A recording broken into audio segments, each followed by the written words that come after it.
नमस्कार। आज हम एक ऐसे वीर सपूत के बारे में बात करेंगे जिन्होंने भारतीय राष्ट्र के लिए अपने जीवन की कुर्बानी दे दी। हम बात करेंगे सुभाष चंद्र बोस की। एक बॉस जो हमेशा भारतीय राजनीति में बॉस बना रहा, बड़े बड़े राजनेताओं की प्रतिस्थापित राजनीति के विरोध में हमेशा प्रबल तरीके से बोलता रहा और कभी भी अपने सिद्धांतों से समझौता नहीं किया।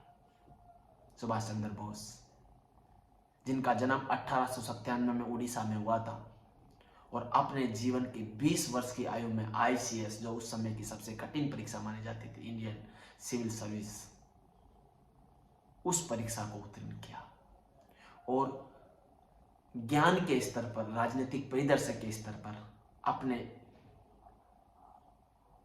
प्रभाव को इस प्रकार से भारतीय राजनेताओं के मन में ढाया कि एक अल्पमत में भारतीय राजनीति में एक क्रांतिकारी सपूत के रूप में उभर कर सामने आया।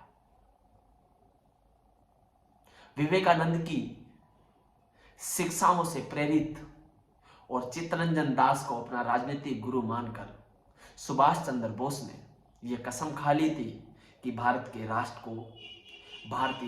को बेड़ियों से स्वतंत्रता दिलाना है, गुलामी की बेड़ियों से स्वतंत्रता दिलाना है, अंग्रेजों के दुष्प्रभाव से स्वतंत्रता दिलाना है। और वह उसके लिए ताउम्र जीवन भर लड़ते भी रहे।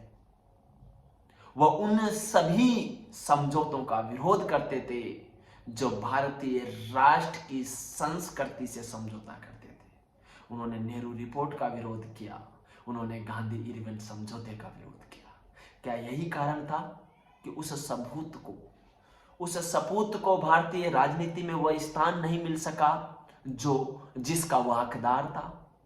या क्या कारण था कि भारतीय राजनीति से बाहर निकालने के लिए गांधी जैसे बड़े राजनेता भी उनके खिलाफ खड़े हो गए थे?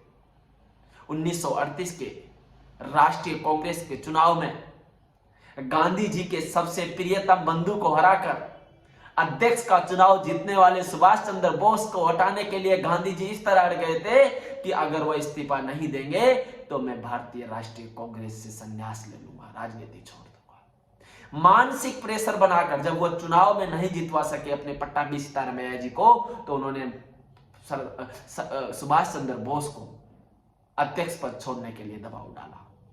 अपनी पूरी उम्र में भारत के राष्ट्र के प्रति क्रांतिकारी सोच से प्रेरित युवाओं के एक संगठन के माध्यम से सुभाष चंद्र बोस ने यह ठान लिया था कि भारत की राजनीतिक परिदृश्य से भले ही तुम मुझे बाहर निकाल दो, लेकिन भारत के राष्ट्र की मिट्टी में जन्म लेने का जो भी मैं चुका सकता हूं ऋण, वह चुकाऊंगा। और यही कारण था कि वह विदेश भाग के और वहां आजाद हिंद फौज जैसे संगठनों की स्थापना कर भारत को अंग्रेजों की गुलामी से मुक्त कराने के लिए लगातार प्रयासरत रहे। वह विभिन्न देशों से समझौता करने लगे कि किस प्रकार से अंग्रेजों को भारत से धकेला जाए, भगाया जाए, और साथ ही वह भारतीय युवाओं के रगों में क्रांतिकारी खून को जगाने का काम भी लगातार कर रहे थे। तुम मुझे खून दो, मैं तुम्हें आजादी दूंगे जैसे नाराओं के माध्यम से सुभाष चंद्र बोस ने भारत के युवाओं को जागृत किया, चेताया कि जब तक तुम नहीं लड़ोगे तब तक तुम्हें आजादी नहीं मिलेगी। यही कारण था कि बहुत सारे लोग, राजनेता, उनके उस राजनीतिक परिदृश्य को भारतीय राजनीति में एडजस्ट ही नहीं होने देना चाह रहे थे। 1944 के लमसम एक विमान दुर्घटना में उनकी मौत हो गई, लेकिन कई इतिहासकार मानते हैं कि एक विवादास्पद स्थिति थी। यह स्पष्ट रूप से नहीं पता चल पाया कि किस आधार पर उनकी मौत हुई थी या वो क्या परिस्थितियां थी जहां उनकी मौत हुई है। आज भी ये एक विचार्य विषय है। लेकिन मित्रों, आज हम उनकी 125वीं जयंती मना रहे हैं और इस 125वीं जयंती पर भारत सरकार ने इंडिया गेट पर उनकी प्रतिमा लगाने का अनाउंस कर दिया है।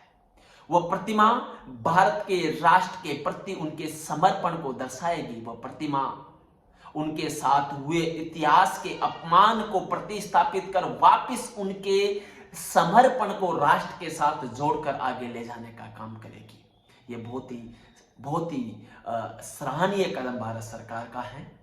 और सरदार वल्लभ भाई पटेल की शिक्षाओं, उनका समर्पण और लक्ष्य के प्रति उनका चित्त आज के युवाओं में भी होना चाहिए। कहीं ना कहीं उनके उनके प्रति जो उपेक्षा रही भारतीय राजनीतिक व्यवस्था में, वो काफी निंदनीय है। मित्रों, 125वीं जयंती पर हम उनको श्रद्धांजलि अर्पित करते हैं और उनकी शिक्षाओं को सभी युवाओं के मध्य ले जाने के लिए भारत सरकार के कदमों की भी सराहना करते हैं। बहुत बहुत नमस्कार, आभार।